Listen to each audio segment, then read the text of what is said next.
Bismillahirrahmanirrahim. Assalamualaikum warahmatullahi wabarakatuh.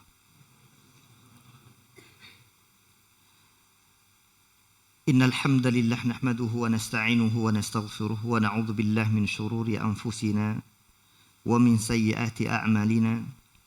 May yahdihillahu fala mudilla lahu wa may yudlil fala hadiya lahu. Wa ashhadu an la ilaha illallah wahdahu la syarika lahu. وأشهد أن محمدا عبده ورسوله الذي لا نبي ولا رسول بعده يا أيها الذين آمنوا اتقوا الله حق تقاته ولا تموتن إلا وأنتم مسلمون أما بعد معاشر المسلمين رحمني رحمكم الله. Puji syukur kita panjatkan dan kita haturkan kepada Allah Tabaraka Ta'ala.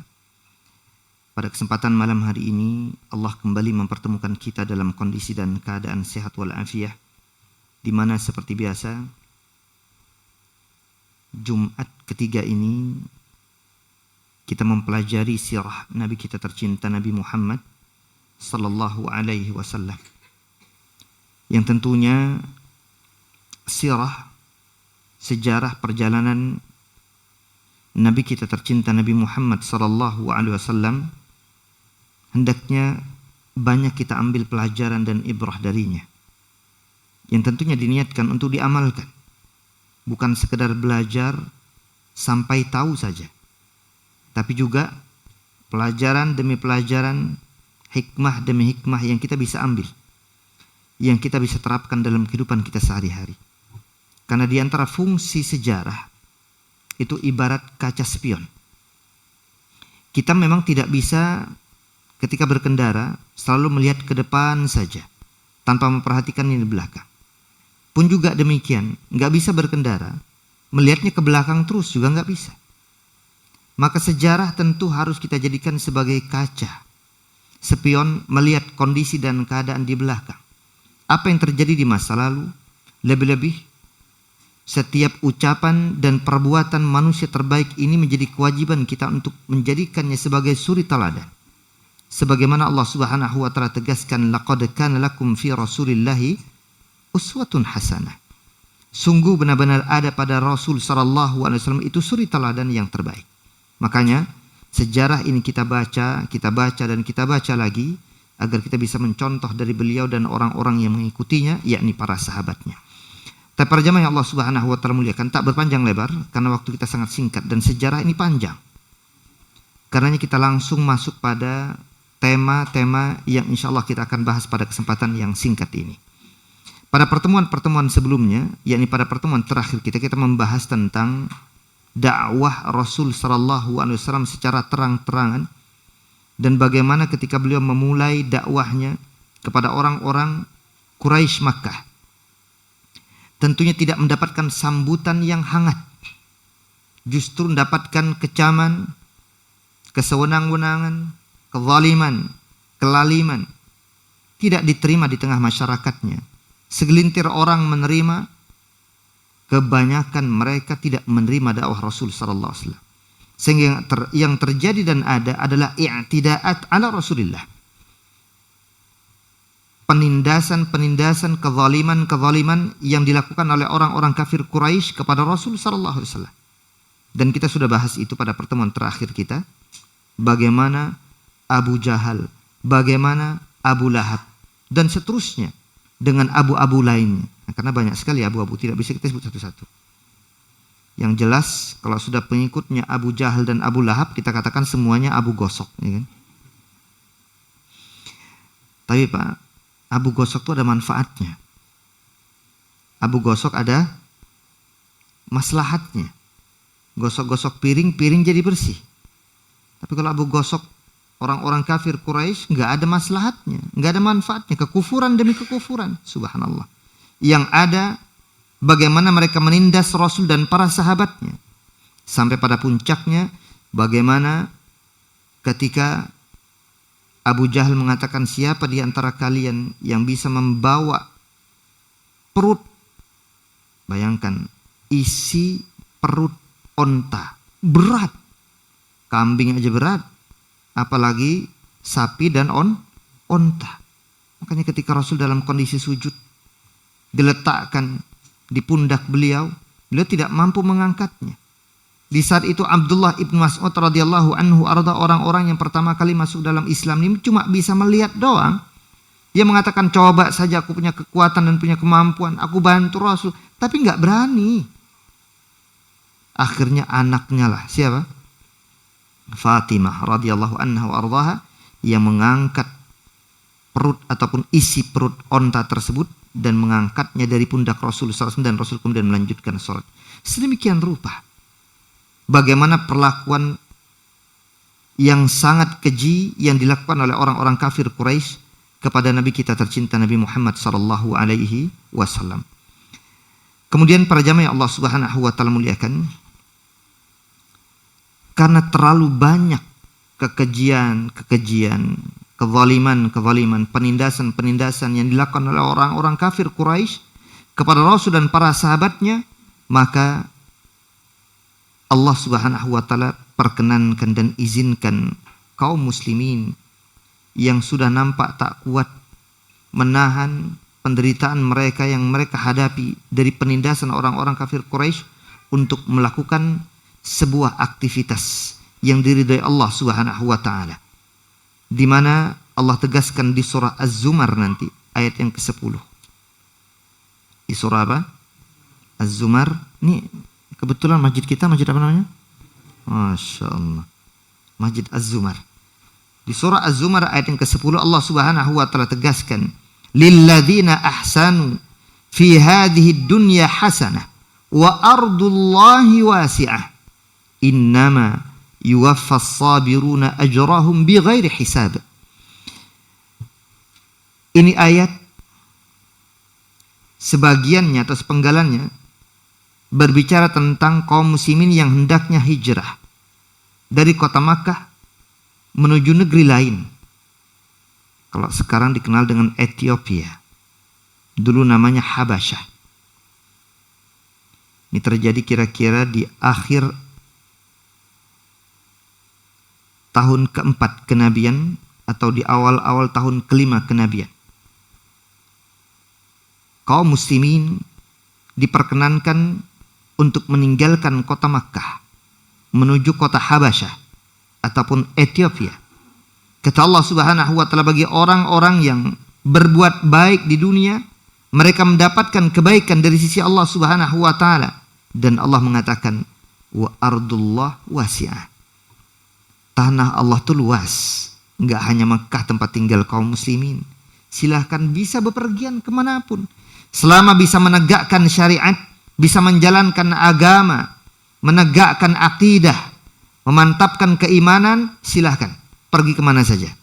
Kalau ternyata di bumi Makkah kalian tidak bisa menegakkan akidah kalian, menegakkan syariat kalian, silahkan tancap gas. Nah, kira-kira begitu. Allah mengisyaratkan dengan kata wa ardullahi wasi'ah. Tanah Allah, bumi Allah itu luas, nggak hanya Makkah, silahkan kemana saja. Dan diketahui Habasyah ini Pak, dulu dihuni oleh orang-orang Nasara. Oleh orang-orang apa? Kalau sekarang mungkin bahasanya ya Kristen lah secara cepatnya gitu ya.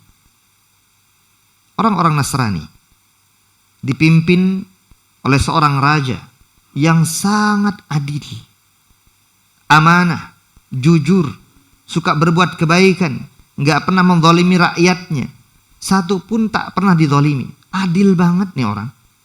Siapa dia? Masya Allah. Yang karenanya nanti ketika beliau meninggal, kita sebut dan kita katakan orang yang mungkin sepeninggal dari masa dia sampai dia meninggal tidak bertemu dengan Rasul sallallahu alaihi wasallam. Raja siapa? Najasyi. Ini orang beriman terhadap Allah dan Rasulnya, maka dia dianggap sebagai Muslim. Karena beliaulah tentang syariat sholat jenazah itu muncul. Dikenal sholat jenazah ghaib. Jenazah apa? Ghaib. Kenapa? Karena orang yang meninggal nggak ada di hadapan. Raja Najasyi yang disolatkan oleh Rasul. Tapi nanti ada khilaf tuh. Kalau masuk ranah fikih nanti ada khilaf panjang di kalangan para ulama. Ada 3 pandangan. Yang satu Hanafiyah mengatakan solat jenazah sudah tidak ada lagi, terhapus hukumnya. Maksudnya solat gaib maksud saya. Bukan solat jenazahnya yang terhapus, solat gaibnya. Ibn Taimiyah enggak. Kata beliau masih ada dengan syarat-syarat. Tapi jumhur ulama menetapkan tetap sampai ila akhir sa'ah, sampai hari kiamat tetap ada. Jadi ada khilaf di kalangan para ulama tentang solat jenazah secara gaib, bukan secara hadir. Kalau hadir nggak ada khilaf, semuanya solat jenazah secara hadir itu fardu kifayah. Tapi ini berbicara tentang solat jenazah orangnya nggak ada, yang mati, ya, yang meninggal nggak ada. Apakah setiap orang yang kemudian mendengar ada orang mati muslim di satu tempat, dia dianjurkan dan disunahkan solat jenazah gaib terus seterusnya? Nah, di sinilah terjadi silang pendapat itu. Misalkan antum dengar ada entah sahabat, entah teman, entah siapalah, seorang muslim yang kita tahu, kita kenal, mungkin nggak akrab, cuma kita pernah kenal nih orang, atau mungkin pernah kita dengar namanya di layar kaca misalkan. Ana dan antum nggak pernah ketemu dengan salah satu ustadz A misalkan. Ketemu nggak pernah, tapi tahu melihat selalu di YouTube ada, di mana ada, mati dia misalkan. Boleh nggak mensolatkan jenazahnya secara? Nah di situ khilaf, terjadi silang pendapat. Yang bagus pandangan pertengahan, pandangan Ibn Taimiyah. Kenapa? Karena ternyata pada prakteknya Pak, misalkan ada seorang sahabat meninggal di kota A, di kota B, di kota C, nggak ada riwayatnya sahabat yang lain mensolatkan sepeninggal Rasul ya. Sepeninggal apa? Rasul SAW. Beda hal ketika Rasul mensolatkan jenazahnya si Raja Najasyi nantinya, itu iya. Dapatkan informasi di masa Nabi SAW, maka Raja Najasyi disolatkan oleh Rasul dan para sahabatnya. Sementara Raja Najasyinya tetap berada di Habasyah yang mensolatkan di Madinah. Sehingga di sini jauh sekali, terpaut tempat, ya. Sehingga ada khilaf di kalangan para ulama, apakah tetap berkesinambungan terus-menerus siapapun boleh melakukannya atau dibuatkan rincian. Yang pertama, kalau ternyata dikhawatirkan tidak ada yang mensolatkannya di sana. Itu yang dikhawatirkan terjadi pada Raja Najasyi, di situ khilafnya. Meskipun Syekh bin Baz rahimallahu taala mengatakan tidak demikian, kata beliau. Beliau tidak sependapat dengan pandangan ulama yang mengatakan, termasuk Ibn Taimiyah. Dalam kasus ini dianggap Raja Najasyi itu keluarganya nggak ada masuk Islam, bawahan-bawahannya nggak masuk Islam. Nih kalau bahasa kita uskup-uskupnya nanti kita kalau cukup waktu kita ceritakan, pun juga dianggap nggak masuk Islam. Yang masuk Islam cuma hanya Raja Najasyinya saja. Kata Syekh bin Baz rahimahullah, ghairu ma'qul. Nggak logis ini nampaknya. Kenapa? Karena kalau yang masuk Islam tuh orang bawahan, takut memproklamirkan, menyatakan keislamannya, wajar-wajar dan sah-sah saja. Lah ini seorang, antum bayangkan, kalau kita di Indonesia, seorang presiden Pak. Apa iya presiden takut sama rakyatnya? Enggak ketemu kita. Yang ada rakyat takut sama, kan begitu logikanya kan? Makanya Syekh bin Baz tidak cenderung pada pandangan ini. Beliau lebih cenderung pada pandangan yang mengatakan tidak logis, kata beliau, maka boleh orang melakukan sholat jenazah secara gaib, secara umum. Tapi itu khilafiyah terjadi, tapi pandangan yang lebih cenderung saya kepadanya adalah pertengahan. Sesekali kita boleh melakukan sholat jenazah secara gaib, apalagi yang meninggal itu misalkan nggak ada yang sholatkan di tempat tersebut, satu, atau nggak ada yang ngurus, atau misalkan dia termasuk orang yang terpandang, orang yang terkenal, orang yang sangat masyhur, apalagi dengan kebaikan-kebaikannya dalam Islam. Contoh dulu di masa Covid, ada salah satu masyayikh kita, di mana Allah Subhanahu wa taala takdirkan beliau wafat dalam kondisi di masa Covid, di tahun 2020 seingat saya. Beliau sering bertandang ke negara kita tercinta. Siapa? Hah? Siapa? Kurang dengar. Ali Jabir, bukan. Beliau suka bertandang ke negeri kita tercinta. Syekh Ali Hasan Al-Halabi rahimahullah ta'ala rahmatan wasi'ah. Karyanya sangat besar, sangat banyak di negeri Islam. Karya-karyanya, karangan-karangannya banyak sekali. Syekh Ali Hasan Al-Halabi, ulama Yordania, sering bertandang, sering diundang di Roja, bahkan pernah juga di Istiqlal dulu, ya. Dulu banget, udah lama. Meninggal Allah takdirkan dalam kondisi sakit, dan beliau ada asma. Karena beliau seorang ulama, karyanya banyak, andil dan sahamnya dalam Islam itu sangat banyak sekali, maka banyak di antara kita kaum muslimin di Indonesia mensolatkan jenazah beliau secara gaib. Baik. Ini mohon maaf, ini bukan pembahasan kita sebenarnya. Pembahasan kita kembali kepada Raja Najasyi tadi ya. Afwan, ini saya keluar dari pembahasan. Para jamaah Allah Subhanahu wa taala muliakan. Maka kita kembali. Kaum muslimin diperkenankan oleh Allah Subhanahu wa taala karena Allah mengatakan wa ardullah wasi'ah. Tanah Allah, bumi Allah itu sangat luas. Silakan kalian bepergian. Innama yuwaffas sabiruna ajrahum bighairi hisab. Hanya orang-orang yang benar-benar bersabarlah yang akan dapatkan pahala dan ganjaran dari sisi Allah Subhanahu wa taala tanpa batas. Mereka sabar menderita, dikucilkan, dilecehkan, dihinakan, subhanallah. Akhirnya diperkenankan mereka untuk hijrah ke kota Habasyah, ke negeri Ethiopia yang dipimpin oleh raja siapa tadi? Raja Najasyi.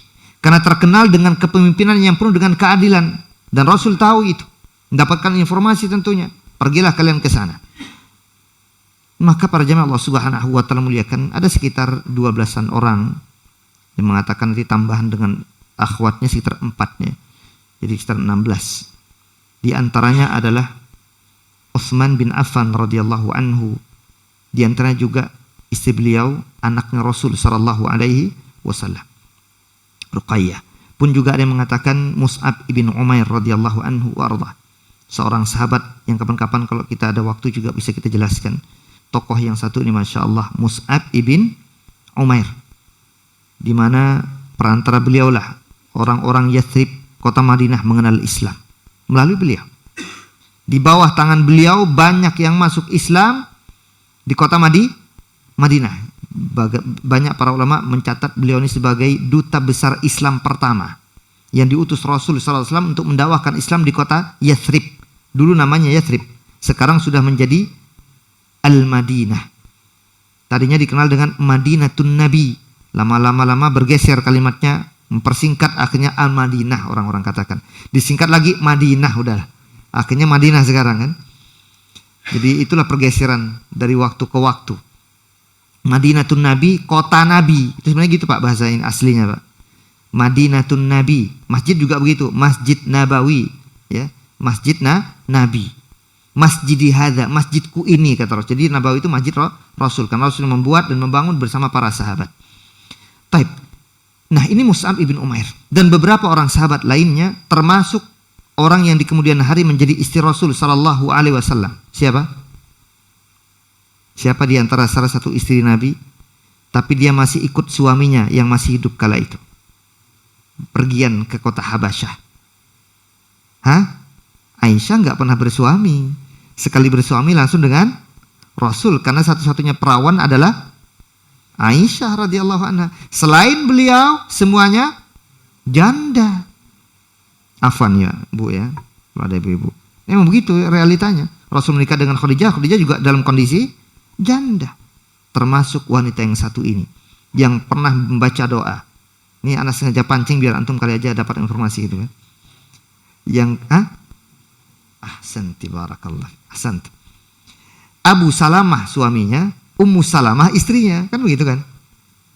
Ummu Salamah radhiyallahu anha warḍah, yang pernah berdoa kepada Allah Subhanahu wa taala ketika suaminya meninggal.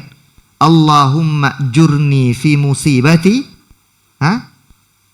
wa akhlif li khairan. Antum banyak-banyak baca itu ya.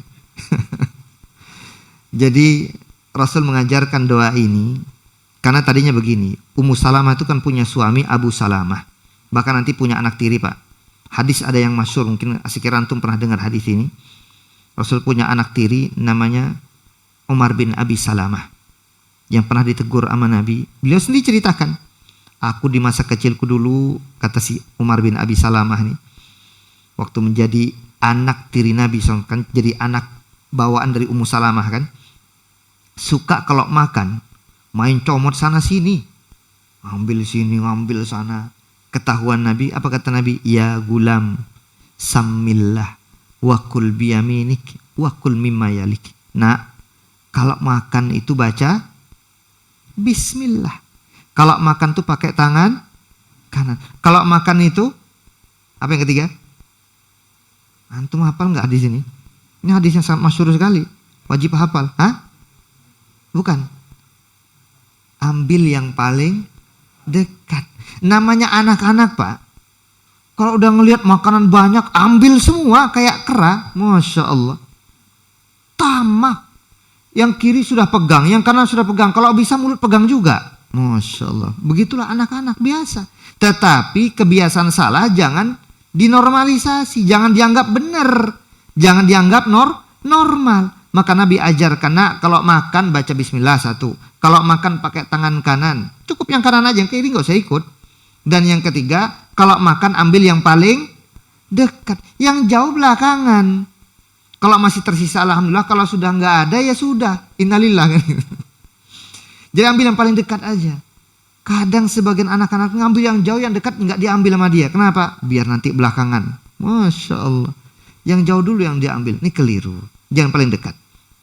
Meskipun nanti fikihnya kata para ulama, ini bukan berarti terlarang mutlak mengambil makanan yang jauh dari kita, enggak. Kalau ternyata yang dekat kita nggak bisa makan misalkan, kenapa Pak Ustadz kok nggak ngambil durian misalkan? Kata Pak Ustadznya, qadarullah kena GERD misalkan, ya kan? Kena lambung, saya nggak bisa ngambil yang ini, maunya yang rambutan, sami mawon. Ala kulli hal.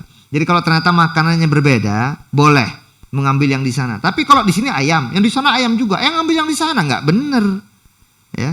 Paham di sini ya? Jadi sini Nabi mengajarkan. Namanya Umar bin Abi Salamah. Ini anak dari Abu Salamah, anak dari Ummu Salamah, anak tiri Nabi SAW. Maka Ummu Salamah bersama Abu Salamah berangkat juga ikut bersama Utsman bin Affan, dipimpin oleh Utsman bin Affan radhiyallahu. Nah, ini perjalanan dari kota Makkah menuju mana? Habasyah. Itu yang terjadi. Alhamdulillah diberikan kelancaran perjalanan mereka. Ketika mereka sampai, sekarang dikenal dengan daerah Jeddah ya. Syuaibah namanya. Sebuah, kalau sekarang mungkin istilahnya dermaga lah. Tempat pelabuhan. Tempat orang-orang kalau berangkat dari satu tempat ke tempat lain kan pakai kapal dulu Pak ya. Kalau nyebrang lautan kan pakai kapal, nggak ada pesawat. Nggak ada stasiun, nggak ada terminal, nggak ada kan gitu. Yang ada apa? Pelabuhan. Nah, jadi pelabuhan ada dari dulu tuh, pelabuhan sudah ada. Karena kapal di zaman Nabi Nuh sudah ada nggak? Sudah ada. Bahkan beliau diperintah untuk membuat kapal. Sehingga di zaman Nabi apalagi. Dan semua yang terjadi menggunakan kapal di masa lalu. Itu untuk melintas dari satu benua kepada benua lain, dari satu laut ke laut yang dan seterusnya. Dari pulau satu ke pulau lain pakai kapal perahu. Maka mereka berangkatlah. Dan ketika itu dipimpin oleh Utsman bin Affan dan yang lainnya, dan mereka mendapati alhamdulillah diberikan kemudahan oleh Allah Subhanahu wa taala berangkat, dan kebetulan Allah takdirkan di saat itu ada dua buah kapal yang kebetulan juga ingin berangkat menuju Habasyah, Ethiopia. Berangkatlah mereka. Orang-orang kafir Quraisy kelabakan, baru dengar informasi itu. Ada sebagian kaum muslimin yang ingin kemudian hijrah, meninggalkan kota Makkah menuju Habasyah. Ketika sampai di pelabuhan udah lewat, mereka udah pada berangkat. Alhamdulillah selamat kaum muslimin.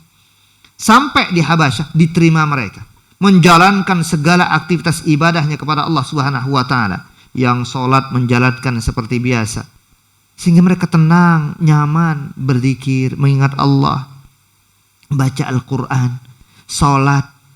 Itu yang dilakukan kaum muslimin di mana? Di Habasyah. Kenapa? Diizinkan oleh pemimpinnya. Meskipun pemimpinnya seorang kafir, seorang non-muslim. Maka kita akan ambil faedah-faedah, poin-poin yang insya Allah kita bisa pelajari dari perjalanan kaum muslimin ke Habasyah.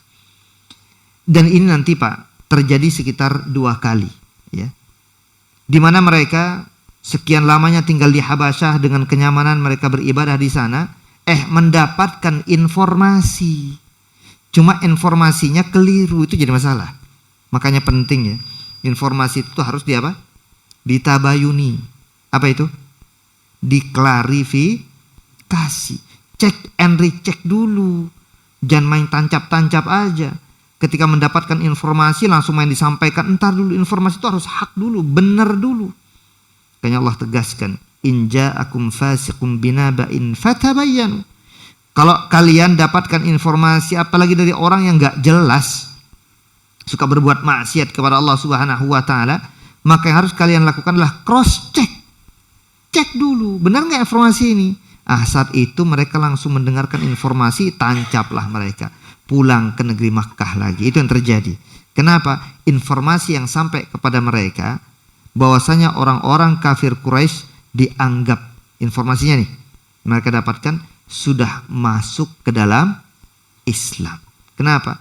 Karena ada cerita nanti Pak, meskipun ini lagi ramai juga diperbincangkan di kalangan para sejarawan Islam, tapi para ahli kritik hadis di antara Syekh Albani dan yang lainnya mengkritisi tentang pembahasan itu, yakni pembahasan istilah al-gharaniq, cerita-cerita yang disebutkan Rasul seakan-akan terlena, Rasul seakan-akan tertipu daya oleh setan, seakan-akan dan seterusnya, ayat-ayat yang dibaca tentang apakah Rasul SAW pernah mengungkapkan dan memuji berhala-berhala, sesembahan-sesembahan orang-orang kafir Quraisy, di mana ketika orang-orang kafir Quraisy ketika mereka berkumpul dan Rasul membacakan ayat demi ayat Al-Qur'anul Karim kepada mereka, mereka sujud bareng bersama Nabi SAW, seakan-akan informasi yang sampai kepada orang-orang di negeri Habasyah, oh kau orang-orang kafir Quraisy sudah masuk Islam. Itu yang dapatkan informasi. Sementara di Mekah sendiri, orang-orang kafir Quraisy yang ikut sujud bersama Rasul ketika Rasul membacakan ayat-ayat Al-Quran dan ada kalimat fasjudu, sujudlah kalian kepada Allah Subhanahu wa ta'ala, kaum muslimin, Rasul SAW sujud ketika membaca ayat tersebut, dan orang-orang kafir Quraisy yang mendengarkan, yang ada di sekitar Ka'bah kala itu ikut sujud bersama Rasul SAW dengan sendirinya. Kenapa? Ini penting para jamaah Allah Subhanahu wa ta'ala muliakan. Indahnya ayat-ayat Al-Quran yang dibacakan kepada mereka. Sadar nggak sadar mereka ikut sujud. Jadi kalau bahasa kita, nggak sadar mereka ikut sujud atas perintah dari Allah Subhanahu wa ta'ala untuk sujud. Tapi setelah sujud mereka ingkari. Kenapa? Diolok-olok oleh teman-teman kafirnya yang lain. Ente sujud? Oh enggak, Muhammad yang memuliakan berhala-berhala kita, maka kita sujud kepada berhala. Informasi inilah yang digiring sampai kemana? Ke Habasyah. Dianggap seakan-akan orang-orang kafir Quraisy itu sujud bersama Nabi, masuk ke dalam Islam. Padahal enggak sama sekali. Nah itu yang terjadi. Sehingga orang-orang kaum muslimin dari Habasyah beranjak pergi menuju kampung halaman mereka, kota Makkah. Sampai di Mekah ternyata baru dapatkan informasi. Sebagian ada yang mengatakan informasi sejarah, sebagian bertolak kembali ke Habasyah secara langsung, sebagian lagi menetap, tetapi tentu mendapatkan perlindungan dari orang-orang yang menjadi kafil. Kafil itu penanggung jawab jamaah, orang-orang yang memberikan jaminan, garansi keselamatan bagi orang yang datang dari jauh, apalagi yang memang kemarin-kemarin sedang diincar dan dicari oleh orang-orang kafir Quraisy. Mereka yang jaga. Sampai di sana dan ternyata tidak demikian adanya. Akhirnya tancap lagi. Karena perlakuan orang-orang kafir Quraisy keras. Kekejaman mereka kepada kaum muslimin, sehingga berangkat lagilah para sahabat atas perintah dari Rasul sallallahu alaihi wasallam untuk menuju Habasyah lagi. Jadi terjadi dua kali. Hanya terjadi silang pendapat nanti kalangan para ulama. Apakah yang kedua ini terjadi di saat yang kira-kira nggak jauh dari jarak di mana kaum muslimin telah berangkat sebelumnya ke kota Habasyah, atau jaraknya lebih jauh. Di situ terjadi silang pendapat tentang penulisan sejarah waktunya. Tapi yang jelas dan yang pasti memang benar terjadi dua kali. Akhirnya berangkatlah sekitar hampir 101 atau 102 orang. Kan 83 tambah 18 atau 19-an orang. Laki-lakinya sekitar 83-an orang, wanitanya yang berangkat sekitar 18 atau 19 orang. Berangkatlah mereka kembali ke negeri Habasyah. Nah, pada kali yang kedua ini jamaah, orang-orang kafir Quraisy nampaknya tak terima, karena lagi-lagi terlewatkan informasi mereka berangkat, nggak berhasil bisa memblok, menahan kaum muslimin untuk tidak hijrah ke kota Habasyah. Sampai di kota Habasyah, di negeri Habasyah, mendapatkan jaminan lagi dari Raja An-Najasyi. Maka lihat nih, Abu Jahal dan Abu Gosok lainnya memerintahkan kepada dua orang, satu di antaranya Amr bin As radhiyallahu anhu arda, untuk mengejar mereka dan membawa hadiah kepada Raja Najasyi agar apa? Memulangkan mereka kembali. Apa bahasa kita di Indonesia? Kalau ada orang di satu deportasi, kalau bahasanya itu ya, untuk dideportasikan ke Mekah lagi, itu kira-kira bahasanya, agar balik lagi ke kota Makkah. Nanti kita akan lihat hikmahnya. Ternyata pertarungan pergelutan, perseteruan antara orang-orang di luar Islam dengan Islam itu bukan urusan pribadi, memang urusan akidah, memang urusan agama. Karena kalau urusan sekedar urusan pribadi yang kemudian pergi, malah bersyukur kan harusnya kan? Orang-orang kafir Quraisy harusnya mereka berbahagia dong. Ah, sudah pergi semua tuh teman-temannya Muhammad misalkan, atau umatnya Muhammad, atau manusia-manusia kaum muslimin. Biar kosong di Mekah, enak kita kehilangan orang-orang semacam ini. Itu kan kalau memang urusan pribadi begitu kan? Contoh antum, ketika tetangga suka usil, tiba-tiba dia hijrah ke negeri mana gitu ya, antum memang gak suka dengan orang, kira-kira antum senang apa enggak? Senang dong. Kalau urusannya apa? Pribadi. Tapi permasalahan akidah ya akidah. Jadi diburu terus kemanapun mereka pergi, itu yang jadi masalah. Kalau bisa ditumbangkan habis-habisan sampai ke akar-akarnya, itu yang mereka lakukan. Dan dari masa ke masa sampai hari ini para jamaah. Makanya Allah tegaskan, walan tarda ankal yahud walan nasara hatta tattabi'a millatum. Itu intinya sebenarnya. Jadi bukan masalah suka dan tidak suka, urusan pribadi, bukan. Ini urusan agama, urusan akidah, urusan dalaman, bukan urusan luar. Jadi mereka maunya habis sampai ke akar-akarnya. Atau paling tidak mereka mau agar kita ikut ke dalam ajaran dan agama mereka. Mereka nggak bisa. Ini urusan agama nih. Ya. Para jamaah Allah Subhanahu wa Ta'ala, itu yang terjadi. Makanya diutuslah dua orang ini bawa hadiah mereka kepada Raja Najasyi. Sebelum kepada Raja, inilah memang akal bulus tuh ya. Ada aja memang. Nggak langsung ke Raja Najasyi yang jujur, yang adil, yang baik dan seterusnya. Mereka tahu itu orang-orang kafir. Mereka kepada siapa? Bawahan-bawahannya, uskup-uskupnya, ditawarkan macam-macam. Nah, begini, begitu, dan seterusnya. Sampaikan kepada rajamu. Akhirnya mereka berangkat, dua orang ini dengan usup-usup yang tadi bawahan-bawahan dari Raja Najasyi, sampailah kepada Raja Najasyi. Mereka melapor bahwasanya yang datang kepada engkau ini wahai Raja Najasyi adalah orang-orang begini, begitu. Disebutkan keburukan-keburukannya. Melawan nenek moyang mereka, keluar dari agama nenek moyangnya dan seterusnya, disampaikan keburukannya. Tapi ingat, seorang raja yang baik tidak mengambil satu pandangan. Tidak hanya mendengarkan dari sebelah pihak. Harus mendengarkan dua pihak yang berseteru. Itu yang adil. Sama kayak kita. Kalau kita punya anak, dua orang nih, dia ngelapor yang satu begini begitu. Jangan langsung dengerin, membenarkan apa yang dikatakan anak kita yang pertama ini. Sampai kita dengarkan anak kita yang kedua ngomong apa gitu loh. Agar kemudian nanti buktikan mana buktinya. Begitu yang terjadi. Itulah orang cerdas. Makanya orang cerdas Pak yakin berada dalam hidayah Allah Subhanahu wa Ta'ala. Cerdas beneran tapi ya. Bukan cerdas-cerdasan atas otak-otakan setan, bukan. Dibimbing hidayah Allah Subhanahu wa Ta'ala, yang ujung-ujungnya masuk Islam kan Raja Najasyi. Lihat, Raja Najasyi ini Masya Allah, dia cerdas dan dia adil, dia jujur, dia baik. Kita mau adzan belum? Kurang berapa menit, tolong diingatkan nanti ya. Maka kita lanjut dulu 1 menit lagi. Maka ketika kemudian ditawarkan macam-macam, Raja Najasyi tidak mendengarkan dari sebelah pihak saja. Maka diminta dari pihak kaum muslimin untuk menghadirkan siapa nih yang kira-kira bisa berbicara tentang Islam, berbicara tentang mereka kaum muslimin. Maka dihadapkan kepada mereka tokoh kaum muslimin yang menjadi pembicaranya. Siapa? Sepupu Rasul sallallahu alaihi wasallam, Ja'far bin Abi Talib, anak dari Abu Talib, saudara dari Ali bin Abi Talib. Yang nanti pada masanya Pak, kita akan ketemu juga dengan cerita beliau ini. Masya Allah, salah satu di antara komandan perang yang gugur di medan perang. Kejadian pada perang Mu'tah. Yang sampai nanti ada riwayat juga, mudah-mudahan kita akan sampaikan semua insya Allah. Kalau waktunya cukup tentunya. Di mana Rasul pernah mengatakan tentang Ja'far bin Abi Talib ini. Isna'u li ali Ja'far ta'aman fa innahum qad atahum ma yushghilum. Hadisnya sangat masyhur yang bercerita tentang bagaimana kalau ada orang mati. Iya. Iya atau tidak? Ini hadis yang sangat masyhur.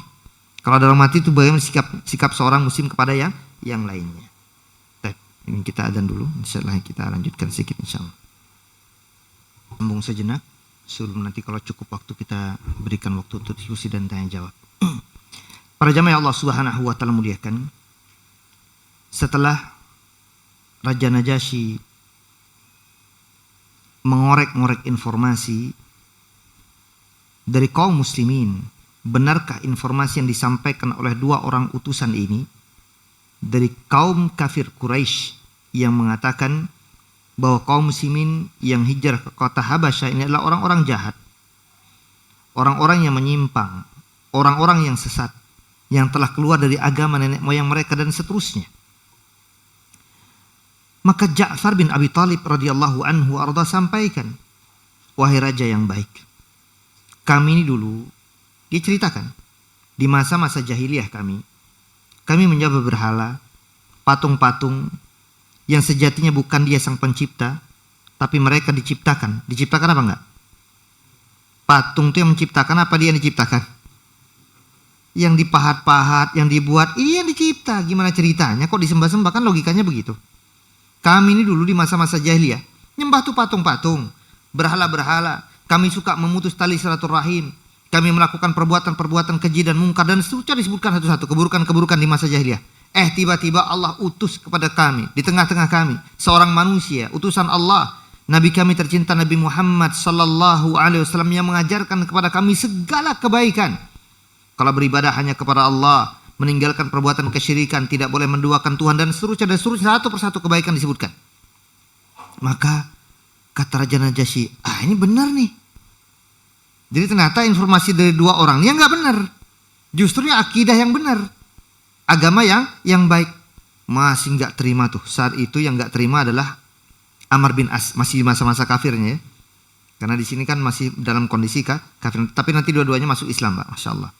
Tapi intinya di masa itu masih ngotot dia. Aku akan datang lagi, samperin lagi. Datang lagi keesokan harinya kepada Raja Najasyi. Oh mereka begini begitu dan seterusnya. Akhirnya kemudian tuduhan itu disebutkan. Orang-orang kaum muslimin menyatakan perkataan-perkataan yang dianggap tidak baik kepada Nabi Isa alaihi salam. Maka Raja Najasyi kan nggak terima nih. Karena Nabi Isa alaihi salam adalah Nabi kaum muslimin juga. Dan Raja Najasyi tentu tidak setuju kalau ternyata dikatakan macam-macam. Yang biasanya perbuatan itu dilakukan oleh orang-orang Yahudi. Apa maksudnya? Nabi Isa alaihissalam itu Pak, dituduh keluar dari seorang penzina. Siapa? Ibunda Maryam alaihissalam. Tuduhan keji orang-orang Yahudi kepada orang-orang Nasara tentang Nabi Isa alaihissalam, di mana mereka menuduh Isa keluar dari seorang penzina. Subhanallah kita katakan. Nah itu yang coba diungkapkan oleh mereka. Kaum muslimin kayaknya menuduh juga demikian. Maka datanglah Ja'far bin Abi Thalib radhiyallahu mendatangkan dalil-dalilnya. Dia bacakan surah Maryam dari ayat pertamanya kaf ha ya ain sad. Dzikru rahmat rabbika abdahu Zakaria dan seterusnya. Dibacakan di awal-awal langsung pada meleleh air matanya, Pak. Raja Najasyi menangis mendengarkan ayat tersebut. Bayangkan uskup-uskupnya pada menangis semua. Mendengarkan ayat-ayat Allah Subhanahu wa taala dibacakan oleh siapa? Ja'far bin Abi Thalib radhiyallahu anhu arda. Nah, ini masya Allah ya. Jadi nanti di antara poin dan hikmah pelajaran kita bisa ambil. Sebenarnya banyak banget ya. Tapi hotel nggak cukup maka saya segerakan. Karena ceritanya memang panjang. Tapi kita ingin ambil faidah-faidahnya. Yang akhirnya ujung-ujungnya Raja Najasyi mengatakan kepada uskupnya, balikin semua hadiah-hadiahnya. Ditolak mentah-mentah. Kami akan jaga baik kaum muslimin. Ini agama yang benar nih, kata Raja Najasyi. Kalian silahkan pulang. Diusir dua-duanya. Pulang dengan tangan hampa. Negeri ke negeri Makkah. Ini dua orang nih ya. Amr bin As radhiyallahu. Tapi radhiyallahu karena sudah masuk dalam Islam. Ala kulli hal, apa faedahnya yang kita bisa ambil dari cerita tentang bagaimana kaum muslimin hijrah dari kota Makkah menuju Habasyah. Yang pertama, kegiatan hijrah ini untuk menunjukkan bahwasanya perkara akidah jauh lebih utama daripada famili, sanak, keluarga, harta benda, tanah air. Mereka lahir di mana? Di Mekah. Tanah air bukan? Kayak kita nih, termasuk saya. Saya lahir di Kalimantan, Palangkaraya. Tanah tumpah darah saya itu dulu. Meskipun suku saya Madura ya kan. Tapi lahir saya di sana. 16 tahun saya di Palangkaraya. Ya kalau memang mau tidak mau harus hijrah ya hijrah lah. Meskipun tempat tanah lahir kita di sana, tapi memang harus hijrah. Hijrahnya karena dua. Pertama waktu itu memang pindah pesantren dari Palangkaraya ke Madura. Qadarullah nggak balik lagi ke Kalimantan. Kenapa? Disusul dengan kejadian Sampit, Pak. Tahun 2000 persis. 99 akhir saya berangkat dari Palangkaraya ke Madura untuk pindah pesantren. Ternyata pas tahun 2000 itu kejadian apa? Pecah perang suku. Katanya perang suku. Wallahu a'lam bissawab. Ala kulli hal itu yang terjadi dan itu yang berkembang. Pecah perang di Sampit sampai masuk merangsek kepada Palangkaraya. Akhirnya Abah Umi harus pulang juga ke Madura lagi. Ala kulli hal, tanah air silahkan ditinggalkan, enggak masalah. Sebagaimana kaum muslimin hijrah dari kota Makkah menuju kota atau negeri Habasyah demi mempertahankan apa? Akidah. Akidah yang harus dijaga. Enggak masalah tanah ditinggalkan, enggak masalah harta benda ditinggalkan, enggak masalah istri, anak-anak, orang tua, saudara-saudara ditinggalkan sebagaimana terjadi pada kaum muslimin. Mereka tinggalkan itu. Jadi urusan akidah jauh lebih penting untuk diselamatkan. Itu penting. Sebelumnya, ini biar tidak berpanjang lebar. Dulu pernah Syekh Muhammad Nasiruddin Al-Albani rahimahullah ta'ala yang dianggap salah dan keliru fatwanya, yang mengajarkan kepada kaum muslimin di Palestina untuk meninggalkan dan hijrah dari bumi Palestina. Meskipun memang tanah air tercinta. Padahal saran beliau pertama menjaga kaum muslimin, satu, menyelamatkan akidah dan agama mereka. Yang kedua, siasat politik. Kalau sudah habis, kosong, tinggal dibombardir di sana, habiskan sekali karena udah nggak ada muslim gitu loh. Agar seluruh kaum muslimin di seluruh dunia bersatu padu. Itu niatnya sebenarnya.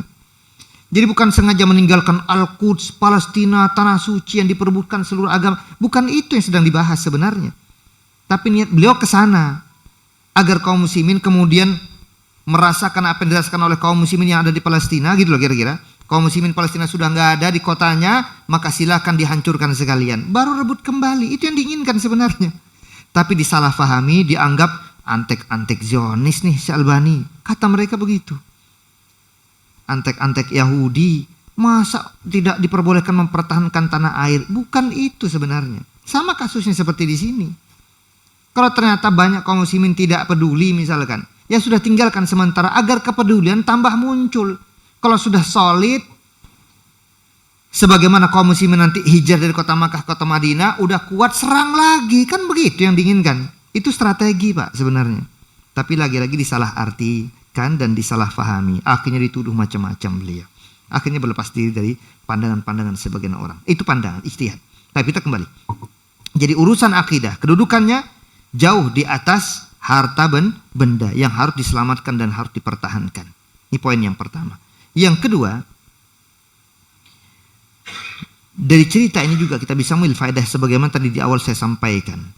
Pertentangan, perseteruan, pertikaian antara orang-orang non-muslim dengan orang-orang muslim itu bukan urusan pribadi, tapi urusan keyakinan, urusan akidah. Yang kadang tidak sekedar orang yang gak ada, cukup urusan yang enggak. Tapi terus dikejar sebagaimana kaum muslimin pergi kota Habasyah, tetap kalau bisa dibalikin dan akan diancam dengan sekian banyak ancaman. Ini tentang permasalahan akidah. Kemudian dari cerita ini juga kita bisa mengambil faedah. Setiap muslim itu kalau dia ditanya tentang segala urusan, apalagi urusan akidah, harus dijawab dengan dalil-dalil Quran dan hadis-hadis Rasul sallallahu alaihi wasallam. Sebagaimana perbuatan siapa tadi? Ja'far bin Abi Thalib radhiyallahu anhu. Jadi enggak menurut saya, agama saya, bukan. Al-Quran yang dikeluarkan, surah Maryam dibacakan, langsung pada meleleh air mata mereka. Raja Najasyi dan uskup-uskupnya. Jadi kata para ulama kita, hendaknya seseorang itu siapapun, termasuk dai-dai, ustadz-ustadz, kiai-kiai ulama, kalau ditanya tentang segala urusan, yang dia keluarkan bukan pandangan dia, bukan pendapat dia, tapi ayat-ayat Allah yang dikutip ataupun hadis-hadis Rasul sallallahu alaihi wasallam. Karena ini bicara agama, apalagi bicara akidah. Dan itu banyak kan contoh tentang sifat-sifat Allah yang paling ramai dan marak terjadi perbedaan pandangan. Padahal cukup mudah. Fa in tanaza'tum fi syai'in farudduhu ilallah war rasul, kan itu kata Allah. Di surah An-Nisa ayat berapa tuh? 59. Tolong dicek lagi kalau tidak salah. Surah An-Nisa 59, Allah Subhanahu wa taala tegaskan, kalau kalian berbeda, berseteru, bertikai dalam satu permasalahan, dikembalikan kepada siapa? Kepada Allah dan Rasulnya, bukan kepada pandangan pribadi masing-masing. Nggak kelar-kelar urusan. Kata Allah begini, kata Rasul begini, selesai. Kalau nggak ada, berarti nggak ada nih urusan, gitu loh. Harusnya kan begitu cara berpikirnya. Sebagaimana orang-orang terbaik masa lalu, begitu cara mereka. Contoh tentang sifat-sifat Allah. Kalau di Al-Quran disebutkan Ar-Rahman 'alal arsy istawa, di Al-Quran disebutkan tsumma stawa ilas sama, berarti memang langit urusannya. Allah beristiwa di atas gitu. Muncul orang belakangan, oh nggak masuk akal kalau Allah di atas, berarti sama kayak makhluk. Kalau sama kayak makhluk berarti bukan Tuhan dong namanya. Ya Allah, kok jadi begitu urusannya, jadi ribet. Padahal Al-Quran yang jelaskan difahami sendiri. Ini Pak yang terjadi. Jadi kalau dalam urusan-urusan akidah, urusan agama, kembalikan pada ayat Allah, hadis-hadis Nabi SAW. Bagaimana para sahabat memahaminya, menalarnya, menjelaskan kepada kaum muslimin berikutnya dan sampai kepada kita generasi hari ini yang kita kenal dengan manhaj as-salaf as-salih. Cara beragama, metode beragama orang-orang terbaik masa lalu, 3 generasi terbaik. Para sahabat, para tabi'in, dan orang-orang yang mengikuti mereka dengan kebaikan. Ini harus kita jadikan patokan, adalah segala apapun dalam masalah agama ini, apalagi berbicara masalah akidah, harus dikembalikan kepada ayat Allah dan hadis-hadis Rasul sallallahu alaihi wasallam. Kemudian poin yang keempat. Dari ceritanya juga kita bisa mengambil faidah. Hukumnya meminta bantuan kepada orang-orang di luar Islam. Kalau memang ada kemaslahatan dan tidak disebutkan ada mafsadat yang jauh lebih besar. Tidak muncul fitnah yang jauh lebih besar. Sebagaimana yang terjadi kepada kaum muslimin yang meminta bantuan kepada orang-orang Nasara. Hukumnya boleh. Ya. Baik, ini udah masuk sholat isya ya. Ini nggak ada waktu untuk diskusi dan tanya jawab nampaknya. Mungkin yang akan datang kita bisa sambung, atau mungkin tolong diingatkan, bolehlah. Kalau ternyata ada diskusi atau ada pertanyaan yang disampaikan, lebih dahulu kita kedepankan yang akan datang kalau memungkinkan ya. Sementara sampai di sini, insya Allah yang akan datang kita akan sambung kembali tentang